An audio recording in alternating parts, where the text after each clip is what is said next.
Olá, boa noite a todos que aqui se encontram e boa noite para aqueles que vão assistir essa palestra nas redes sociais. E a paz do Mestre Jesus esteja sobre cada um de vós. E todos sejam bem-vindos a esta casa acolhedora, que nos possam nos abraçar e nos comunicar. No estudo do Evangelho da noite de hoje, eu não vim destruir a lei, capítulo 1, o subitem Aliança da Ciência e da Religião. Nós temos um palestrante, nosso irmão aqui, Marcos Campos, que vai dar mais um esclarecimento. Então vamos nos aquietar o nosso pensamento, dar uma parada no pensamento e pensar na divindade, nos interligando no amor, para podermos nos fazer essa grande parceria ao mundo espiritual. A essa passagem que nos dá o momento de compreensão, de amor e paz. Estamos aqui, nesse momento, para fazer a nossa doação energética, para que os benfeitores que trabalham nesta casa utilizem essas energias necessárias para o resgate e a cura daqueles que precisam. Que Jesus nos coloque em cada um a compreensão, a limpeza, e que possamos entender que a caridade é a verdadeira estabilização do autoconhecimento. E vossa Mãe Santíssima, rogai por todos os nós, graças a Deus. Convido o Rito para ler só um minutinho de sabedoria.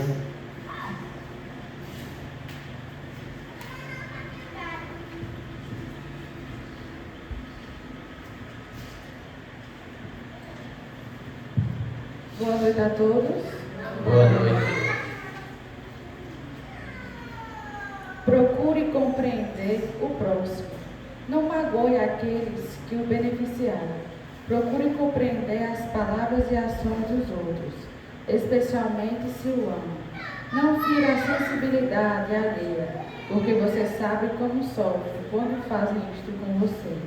Como dói ouvir palavras duras de ingratidão, proferidas pelos lábios da pessoa a quem amamos. Não faça isso. Procure compreender os outros. Ajuda a todos, como desejaria ser ajudado. Se tem empregados, saiba como compreender suas dificuldades, tanto quanto você deseja que eles compreendam as suas. Coloque-se no lugar deles e trate-os como você gostaria de ser tratado, se ocupasse a posição deles. Seu empregado é o irmão seu que está iniciando a sua carreira. Ajude-o o mais que puder e não se arrependerá. Graças a Deus. Graças a Deus. Agora a leitura do Evangelho. Eu não vim destruir a lei, capítulo 1, a aliança da ciência e da religião. A ciência e a religião são as duas alavancas da inteligência humana. Uma revela as leis do mundo material e a outra as leis do mundo moral.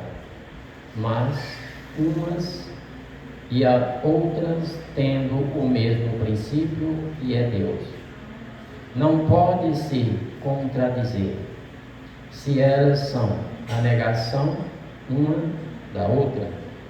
Uma necessariamente é errada e a outra é certa, porque Deus não pode querer destruir sua própria obra.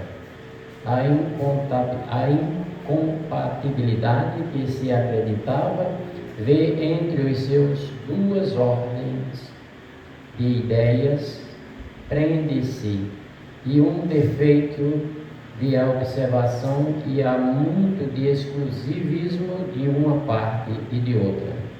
Daí um conflito, de onde nascerão a incredulidade e a intolerância.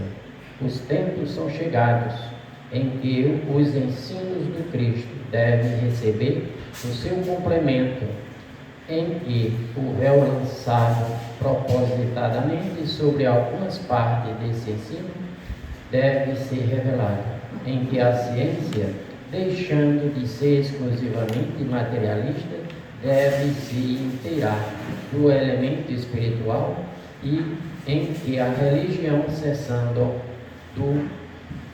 de menosprezar as leis orgânicas imutáveis da matéria, e essas duas forças se apoiando uma sobre a outra e andando junto, se prestarão a um mútuo apoio. Então, a religião, não recebendo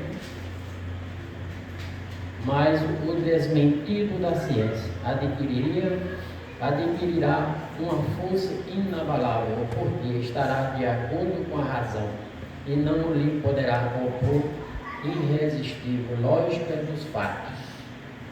Leitura do Evangelho. Agora eu passo para Marcos Campos para fazer as colocações.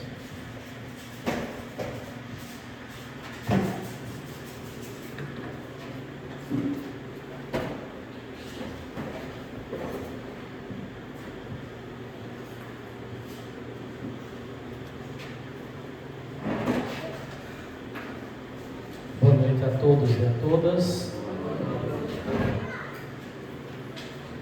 Eu acho que vai ficar ruim, no caso, para a filmagem. Pode deixar acesa mesmo, dá certo.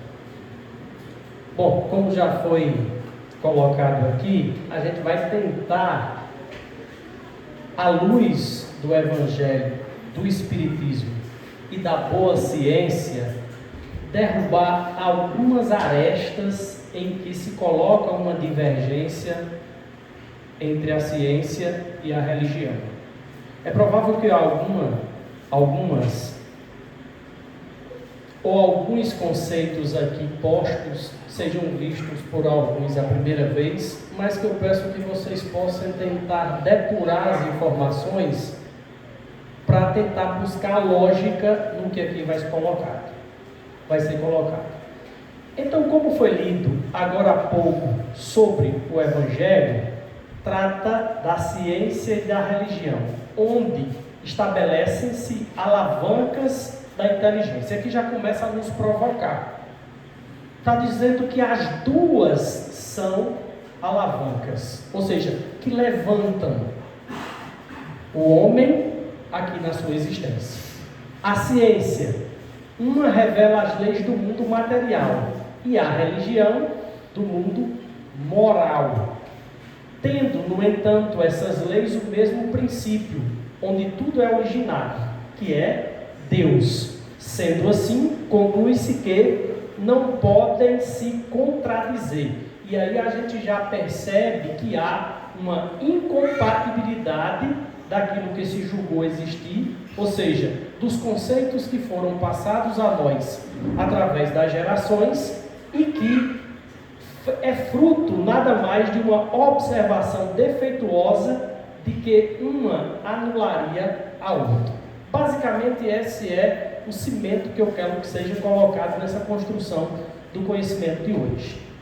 Como foi lido, diz que os ensinamentos são chegados os tempos em que os ensinamentos do Cristo têm de ser completados. De que forma? Em que a ciência, deixando de ser exclusivamente materialista, ou seja, de estabelecer essa bifurcação, ela deve levar em conta a religião, deixando de ignorar as leis imutáveis da matéria. Olha o detalhe aqui, apoiando-se uma na outra. Quem? A ciência e a religião. Daí a religião vai adquirir inabalável poder, porque estará de acordo com a razão.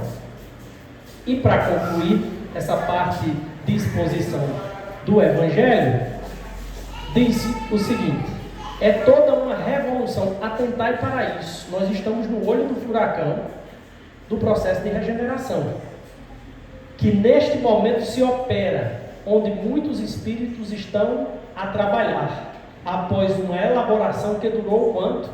Mais de 18 séculos, e vai marcar uma nova era para a humanidade. E qual é a conclusão?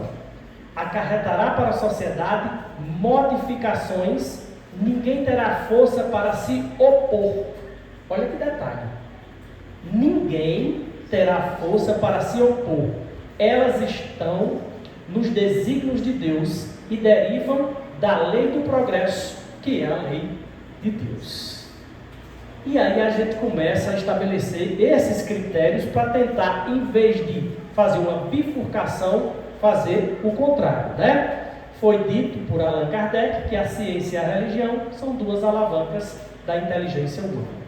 Aqui eu trago, não sei se vocês já conhecem, essa mulher é uma psicóloga americana, infelizmente já desencarnou, tem vários livros, dos quais esses dois eu comprei para tentar compreender por que é que ela se curou de um câncer e do jeito que ela teve o câncer. E ela vai, nesse livro, Você Pode Curar a Sua Vida e Cure Seu Corpo, nos dá dicas. Por exemplo, há aquelas pessoas que são viciadas em quaisquer tipos de coisas, de jogos, bebidas, enfim. Ele está simplesmente fugindo de si mesmo, é uma pessoa que carrega medo e não sabe como se amar. E aí o vício é essa entrega que ele faz, tentando se evadir da sua consciência. Ela propõe, com mantras ou palavras ou frases, repaginar o nosso subconsciente. E ela declara: agora descubro o quanto sou maravilhoso, escolho me amar e encontrar prazer em mim mesmo. Daqui para frente eu não vou ler mais a questão do que ela propõe. Se alguém tiver interesse e quiser depois eu posso repassar, tá? Eu vou procurar só a primeira causa. Câncer está relacionado a uma mágoa profunda. Isso está mais do que provado, e a própria ciência material e a doutrina colocam isso. Ressentimento antigo. Se você guarda ódio, com sentimento de vingança por alguém, você tende a ser sério candidato a desenvolver o câncer, que é uma célula revoltada no meio de trilhões, que vai desencadear um problema gravíssimo, né? Ou, se cuidado antes, pode ter até a solução. Bom, grande segredo que a pessoa carrega, e carregando sobretudo ódio, ressentimento e mágoa, vai dar nisso aqui. Portanto, não é à toa que já foi dito que perdoemos. Reumatismo. Olha se tem alguma coisa a ver. Sentindo-se vítima, falta de amor, amargura crônica e ressentimento. Pressão alta, problema emocional duradouro não resolvido. Isso está comprovado, tá? Nervosismo, pessoas que têm medo exagerado, ansiedade, luta contra si e a correria do dia a dia. Infecções urinárias, pessoa que sente-se enfesada, ou seja, colérico, enravecido por qualquer coisa, geralmente com o sexo oposto ou amante. Se tiver sentido com alguma coisa, vocês que façam seus julgamentos. Problema nos joelhos, representa a pessoa que tem muito orgulho e um ego exacerbado, ou seja, é inflexível. Inflamações assis, vamos lá: medo, raiva dos funcionários, pensamento inflamado, dor nas costas, falta de apoio emocional, aquela dor crônica que persiste, que não há medicamento terapêutico farmacêutico que resolva, sentindo que não é amado e retendo o amor, ou seja, não coloca para fora. Infarto tem tudo a ver com espremendo toda a alegria do coração em favor de dinheiro e de posição social. Ou seja, eu vivo para trabalhar e não trabalho para viver. Mal de Alzheimer, desejo de deixar o planeta, ou seja, já cumpri a minha tarefa. Por isso que eu começo a esquecer das coisas. Não vale a pena estar lembrando mais de certas coisas não. Só do presente e olhe lá. Incapacidade de encarar a vida como ela é. Alcoolismo, sentimento de futilidade, culpa, inadequação e auto-rejeição. O que é que a gente pode depreender disso? Que as emoções interferem na nossa saúde, pois os sentimentos são capazes de promover a saúde ou a doença. E é a reforma íntima que vai fazer com que a gente dê um salto daqui para cá. Outra coisa importante, cada célula é um ente vivo, que vibra na frequência de nossos pensamentos e sentimentos, mantendo sua integridade ou desarmonia. Ou seja, se eu penso e eu sinto, eu vou ter um reflexo disso no meu corpo.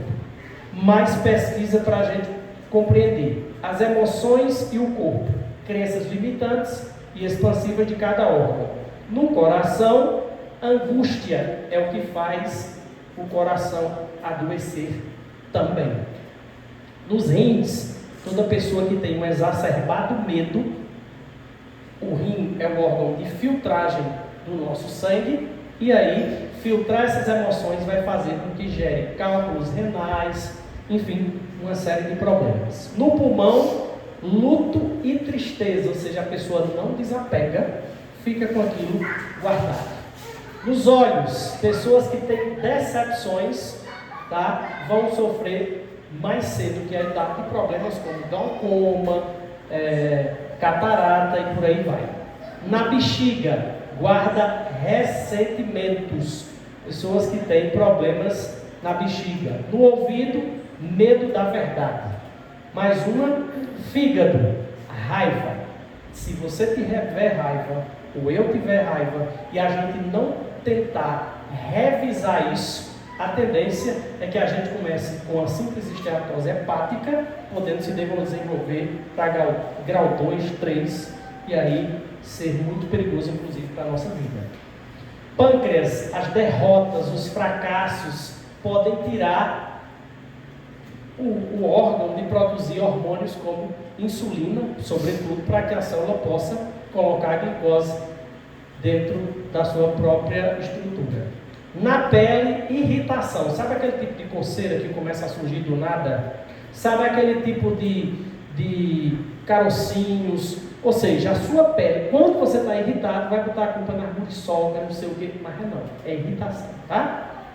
Estômago, dificuldade de digerir situações, no caso, no trabalho, na vida sentimental, nas relações dentro de casa. Então, aquela que já está batizada como sendo uma gastrite nervosa, né? Antigamente não existia esse termo, ou seja, é fabricada pela nossa mente à medida que a gente não consegue lidar bem com as situações do dia a dia.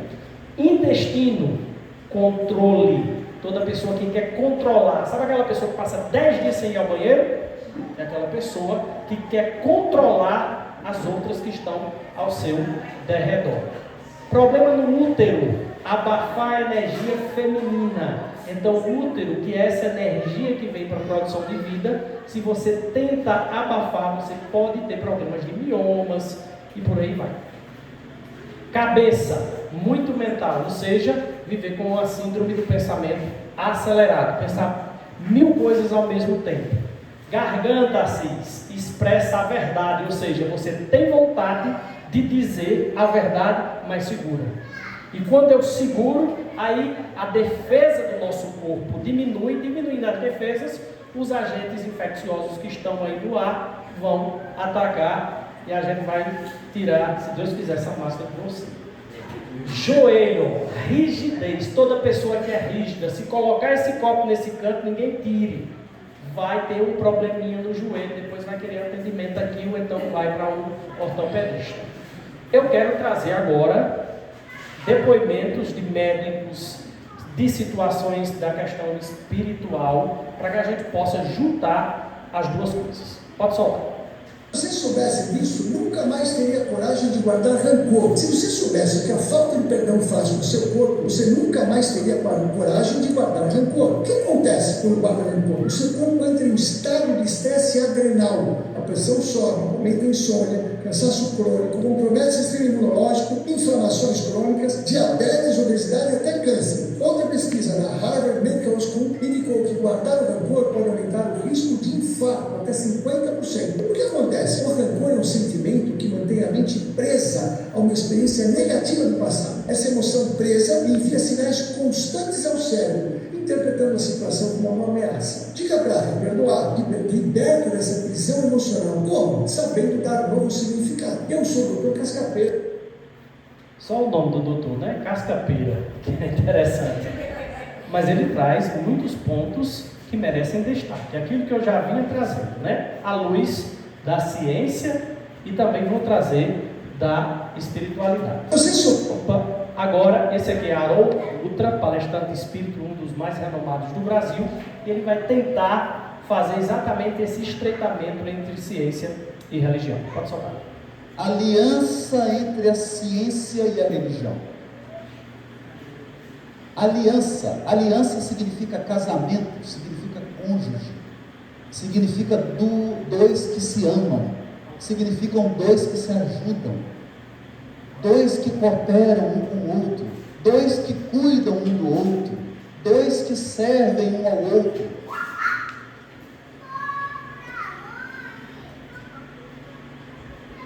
Aliança, casamento. Por isso que a nossa fé é raciocinada, não é fé cega, nem fanática, e muito menos fundamentalista. Os cientistas são nossos irmãos e nossas irmãs queridos, e nós somos irmãos e irmãs queridos deles. Isso não é uma partida entre times adversários. Isso é o mesmo jogo. Somos simplesmente criaturas tentando entender as leis que nós criamos. E é por isso que Emmanuel chega a ser incisivo junto com André Luiz.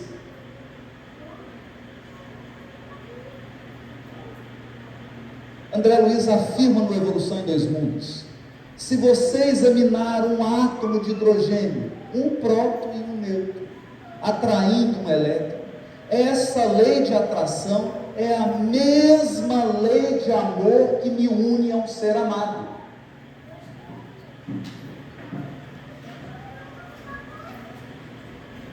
É a mesma lei, não é uma outra lei.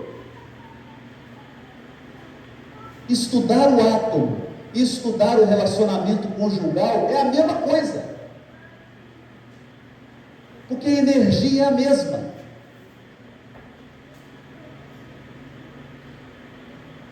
Eu não sei quanto a vocês, mas bastaria esse primeiro capítulo para representar uma revolução no pensamento religioso. Porque com esse capítulo, Kardec deixou claro: nós não viemos brigar nem dividir, nós viemos dar as mãos. Dar as mãos ao passado e dar as mãos à ciência, para que a nossa fé seja lúcida, mas para que a ciência também seja boa, porque nem sempre a ciência é boa. A ciência também, como a religião, às vezes se prostitui. Às vezes está a serviço da maldade. A ciência, como a religião, às vezes está escravizada pelo personalismo. E é por isso que nós precisamos uns dos outros.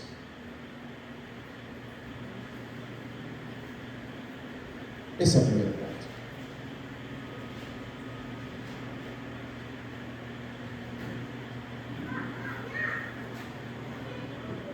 Bom, tá aí essa primeira parte dos vídeos que eu estou trazendo e o que é que a gente pode depreender disso. Primeiro, ele falou em ciência boa e ciência não boa. Assim como tem religião, segmentos bons e não bons. Aqueles que extorquem as pessoas, aqueles que falam somente em teoria de prosperidade, sem preocupar-se com o indivíduo como um todo. E tem aquela que faz legitimamente aquilo que Jesus pediu para que fosse feito. Com relação à ciência, a gente viu, não faz muito tempo, que houve um disparate da parte da população brasileira com relação à vacina.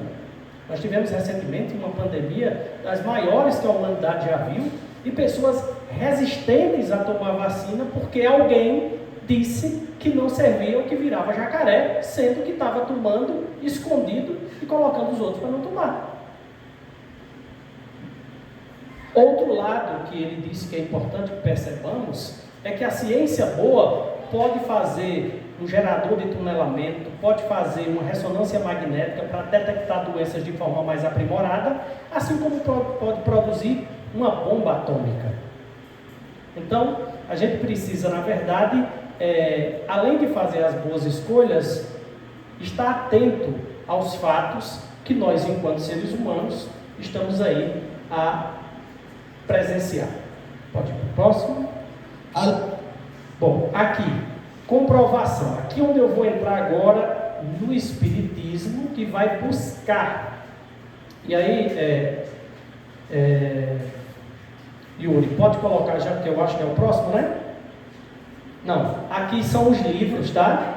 Livros desse que eu considero um dos caras mais importantes que estuda a doutrina espírita à luz da ciência, que é o Paulo César Frutuoso. Ele tem outro colega médico de São Paulo, sendo que ele é do Rio de Janeiro, ele é lá do lar de Frei Luiz, né? É um cara que vai dar depoimentos e vai mostrar aí. Ele começou a estudar a fase oculta da medicina, a medicina mediúnica do futuro. Aqui ele coloca alienígenas ou médiuns como Leonardo da Vinci, que pintou aqui a Mona Lisa, está aqui o grande da física, né? E por aí vai, tá? É aqui que eu peço para que o Yuri possa colocar aí, já está a numeração. Bom, o Paulo César, ele é cirurgião oncológico, e ele começou a se intrigar com alguns fenômenos que estavam ocorrendo dentro dos centros cirúrgicos.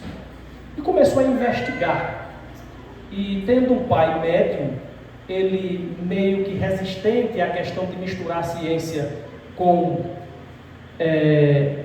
religião, mas ele deu o primeiro passo, que às vezes é muito o que a gente precisa, dar o primeiro passo para que a gente dê a virada de chave na nossa vida. Eu convido vocês a acompanhar o que ele vai trazer para a gente e mais. Aqui, ó, isso aqui, minha gente, é o chamado holograma. Isso aqui vai ser os médiuns do futuro, os que já vêm aqui quando tem atendimento de saúde, que são capazes de enxergar dentro da intimidade da matéria. Os médiuns vão dar diagnósticos rápidos e precisos num tempo imediato em se comparado ao nosso de hoje. Pode colocar.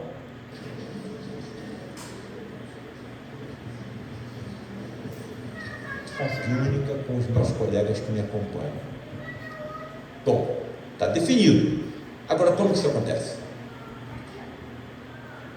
Vocês estão vendo uma cirurgia hiperfísica, aquela que ultrapassa o limite físico do corpo humano. Um professor meu que me ensinou tudo que sabia de cirurgia oncológica desenvolveu uma ciência mitral. Já estava indo para o Instituto do Coração colocar uma prótese cardíaca. Conversei com ele, falei nada vezes nada. Professor, você gostaria de uma das reuniões do lado de Frei Luiz? Eu sei que você não acredita em nada, ninguém vai lhe cobrar nada, mas eu tenho visto algumas coisas lá que podem lhe ajudar. Aceitou. Cara, foi colocado dentro de uma cabine mediúnica que eu vou mostrar de tarde. Sai Frederic, não materializado, mas sim encarnado no seu médium. Eu utilizo o termo encarnação mediúnica superior à incorporação. Quando a entidade encarna no médium, o médium nada percebe, nada se lembra e ainda fala línguas desconhecidas, pelo fenômeno da xenoglossia. Chama para o lado dele mais 3 colegas presentes, 4 médicos, 2 cirurgiões, um anestesista e um cardiologista. Começa a massagear o tórax do meu professor e daqui a pouco, sem se descuidar do que estava fazendo, indaga para mim: Paulo César, aquela voz germânica, Paulo César, você está vendo o que está acontecendo? Doutor Frederico. Então relate em voz alta o que você está vendo dos seus colegas. Olha, aí onde você está fazendo uma massagem no tórax do meu professor, eu estou vendo uma poça de sangue. E no meio dessa poça de sangue estou vendo alguma coisa branca. Pegue esse branco que você está vendo e puxe. A válvula mitral dele veio na minha mão. Lembra que eu sou cirurgião há 50 anos, não posso ser maluco, tá bem? Nem viria aqui em Curitiba falar fantasia nem mentira. Sou eu mesmo que estou falando. E ficamos os colegas todos olhando um para o outro, com aquela peça ensanguentada na palma da mão, e aí eu tive coragem. Posso fazer uma pergunta? Sim. Se a válvula mitral dele está na minha mão, como é que ele está vivo? A medicina de vocês saberá como fazer isso no futuro. Nós fomos desmaterializando a peça, átomo por átomo, molécula por molécula, e à medida que ela estava sendo desmaterializada, materializamos uma prótese de ectoplasma no local, que há uma captação das propriedades do receptor e não tem rejeição. O mecânico de automóvel não podia me dizer isso não. Aí eu entreguei a peça na mão do cardiologista. Ele viu até a cordoalha tendinosa, um grupo de filamentos que impede que a nossa válvula mitral abra mais do que deva. Ele estava me dizendo isso no cardiologista. Bem, ok, aí você pega o como é que... Então percebam o que ele está trazendo. Ele convidou mais 4, ele é professor de medicina, convidou mais 4 colegas médicos, inclusive um cirurgião cardíaco, para participar dessa cirurgia com um professor, um ex-professor.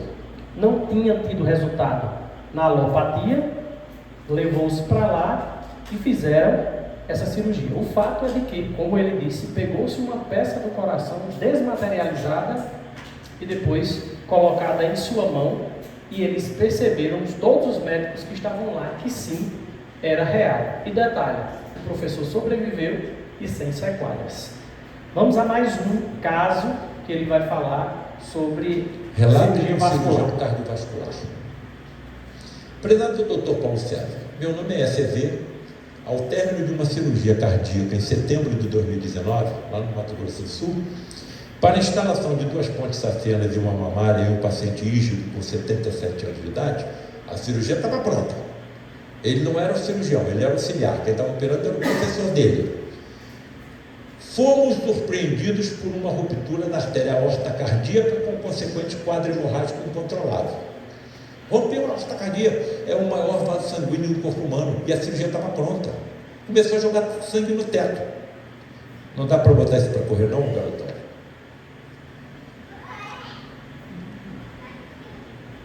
Então o tórax estava aqui aberto, ó, isso aqui jorrando sangue.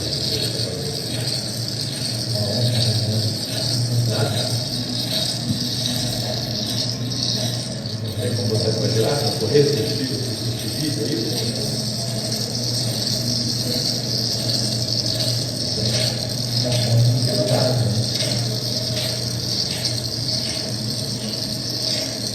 Bom, se eu fosse mostrar esse vídeo correndo, vocês iam ver uma torneira de sangue aberta. Tá certo? Uma torneira de sangue aberta, uma pena. Uma torneira de sangue aberta, não faz mal. Bom, e não se conseguia parar a hemorragia. Os caras estavam tentando 2 horas, tentando parar a hemorragia, e a hemorragia não parava. E a hemorragia não parava, nada. Bom, graças a Deus. Olha a torneira aberta. 2 horas tentando parar a hemorragia, sem conseguir. Certo? Beleza. Bom, passadas 2 horas, olha esse detalhe final. em luta desesperada e esgotadas todas as tentativas para estancamento, Aqui, ó. sem sucesso.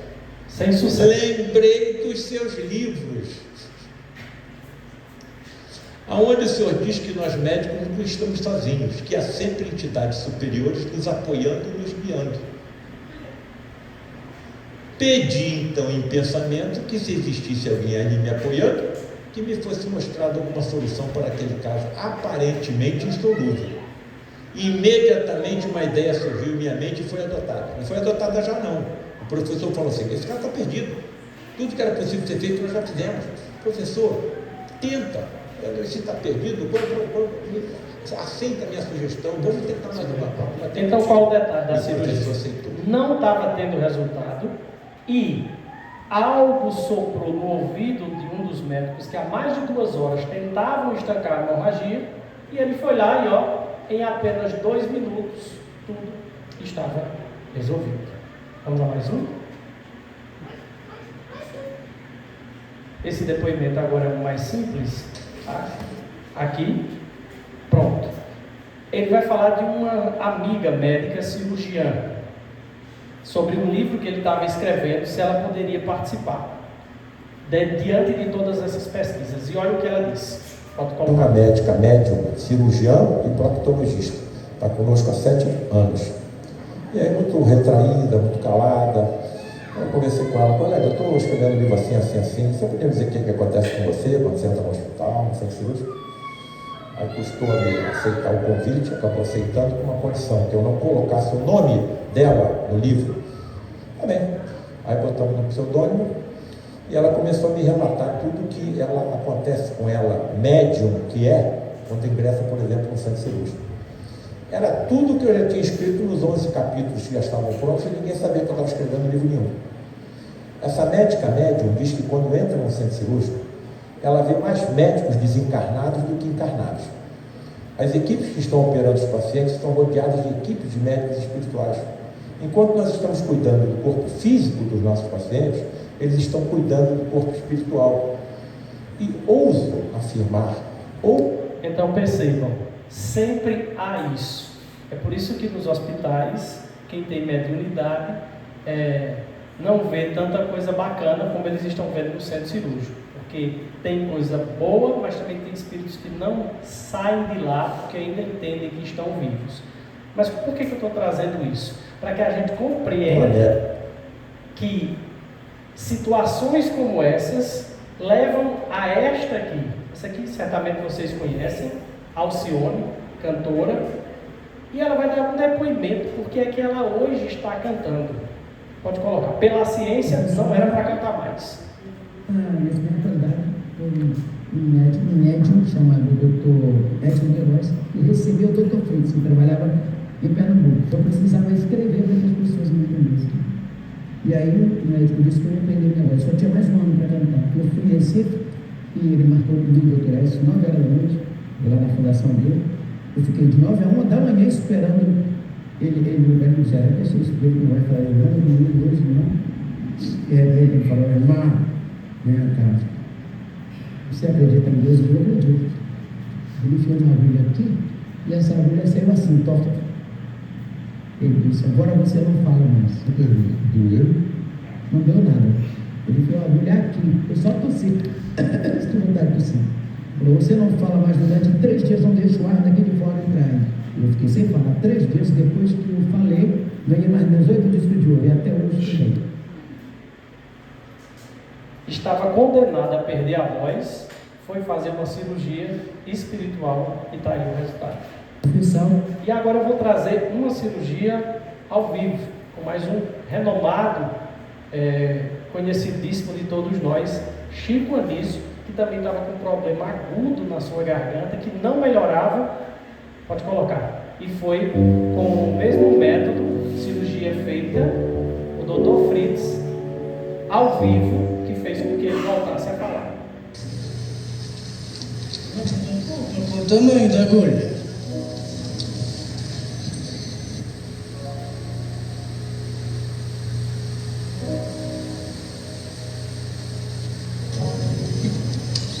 Tá vendo?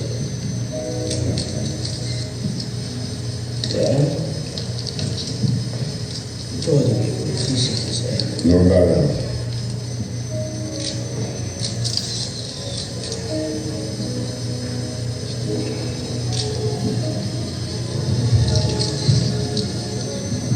Como nome de um personagem que você faz, né? Que engana o povo. O nome do personagem que engana o povo. Sintônia. Parecido com isso.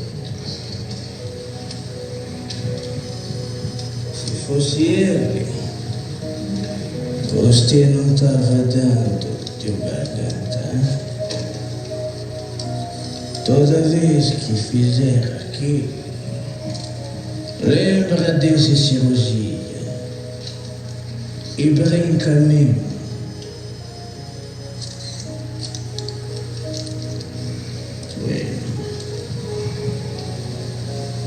Você é nordestino? Sou do Ceará. Somente os nordestinos e os alemães têm coragem. Muito obrigado. Isto é para você. Muito obrigado. Teu amigo espiritual me pediu para lhe atender e eu fiz logo este receituário. A farmácia traduz, Muito obrigado. Ele disse a farmácia traduz porque a receita foi em alemão. Tá? Pode continuar, só para finalizar. Que agora ele vai fazer mesma coisa. tipo a gente fazer uma cirurgia dessa no médico. Mais ou menos. Mais ou menos porque eu tenho esse problema na garganta, né? E ao vir aqui, eu acreditei que ele pudesse perceber isso. Qual é o teu problema? Quer dizer, você diagnosticou algum problema, você mesmo sentiu ou o médico sentiu? Médico? Eu já vou de 4 vezes ao Dr. Jacó Krieger, não tenho problema de faringe. Já fiz uma operação, mas eu faço um check-up com ele, né? Porque eu vivo dela. Então, Pega aqui, meu irmão. Isso não faço comigo, não. O que vale é esse irmão. Pega. Sustenta.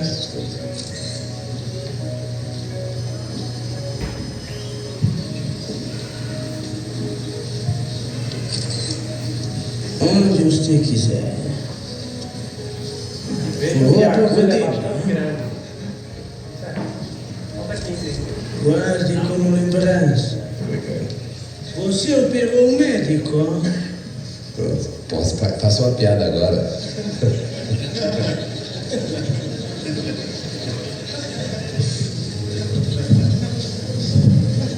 Essa foi Fale. Então vejam bem, o que é que eu me propus a procurar, pesquisar e trazer? Algo que pudesse, inclusive, nos promover uma problematização. Esse termo é muito usado dentro das universidades, mas isso é a real necessidade que eu trouxe. Para que a gente vá pesquisar, vá buscar as informações que estão na doutrina, como vocês viram, cirurgias espirituais, que fizeram com que Alcione, que estava fadada a deixar de cantar pela medicina tradicional, e que depois disso ela ganhou 12 discos de ouro.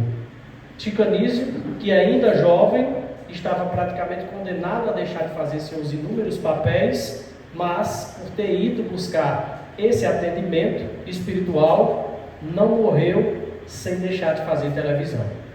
Então, a aliança entre a ciência e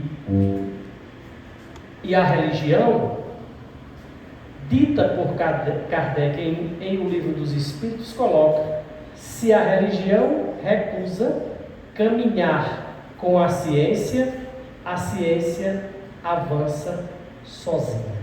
Portanto, que nós sejamos essa semente a ser plantada de que, sim, na doutrina espírita se prova o que diz, e que quando a humanidade tiver médicos, como já existem, que eu coloquei aqui e trouxe, tudo vai ser um avanço muito maior, principalmente pela sensibilidade de ouvir dos espíritos que acompanham cirurgias, atendimento de toda e qualquer sorte, para que possam ter um efeito muito melhor. Olha que coisa interessante, alguém entrar no PSF, numa urgência e emergência de uma UPA, por exemplo, e precisar de um atendimento, e lá tem pessoas que fazem o atendimento espiritual fazendo passes para tentar dar aquela repaginada na energia. Isso vai ser possível. Aqui tem uma pintura em que se coloca o dedo do homem e o dedo de Deus, como se um buscasse o outro, mas o outro deixasse. Quando a gente estuda pintura, compreende isso. É como se o homem não quisesse, naquele momento do renascimento cultural, buscar de forma efetiva a compreensão divina. Mas aqui, à luz da doutrina espírita, ela nos propõe esse ato de enxergar mais adiante, de que nós façamos isso. Nós não somos iguais hoje ao que éramos antes de estar na doutrina. Basta funcionar para trás e compreender que religião e ciência se combinam, que espiritualidade e a essência divina está entre nós e que, se nós estivermos abertos, essas frequências vão sim nos abraçar, nós vamos modificar nossa vida e vamos ser, com certeza, através da reforma íntima proposta pela doutrina, seres humanos muito melhores. Obrigado a todos e boa noite.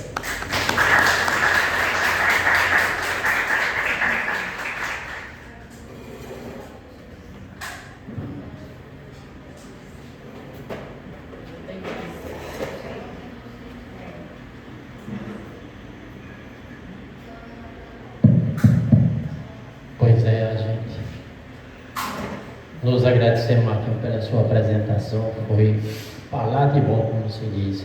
Eu faço o convite à sala só fazer a prece final.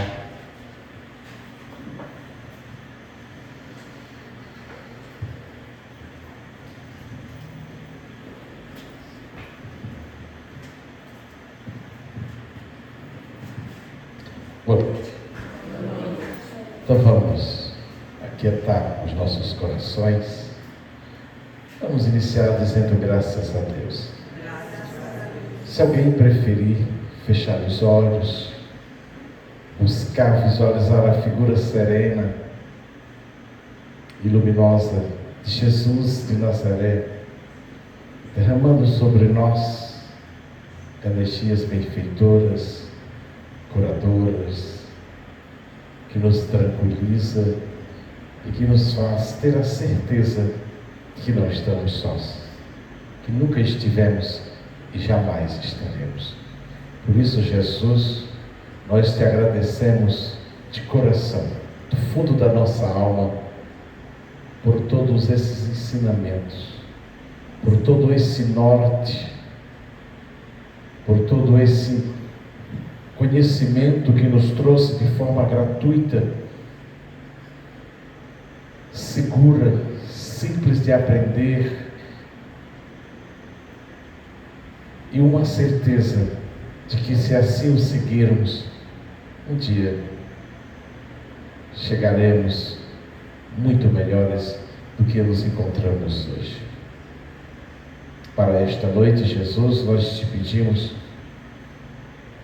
paz, nós te pedimos luz para nós e para todos aqueles que nos assistem e que não puderam estar aqui.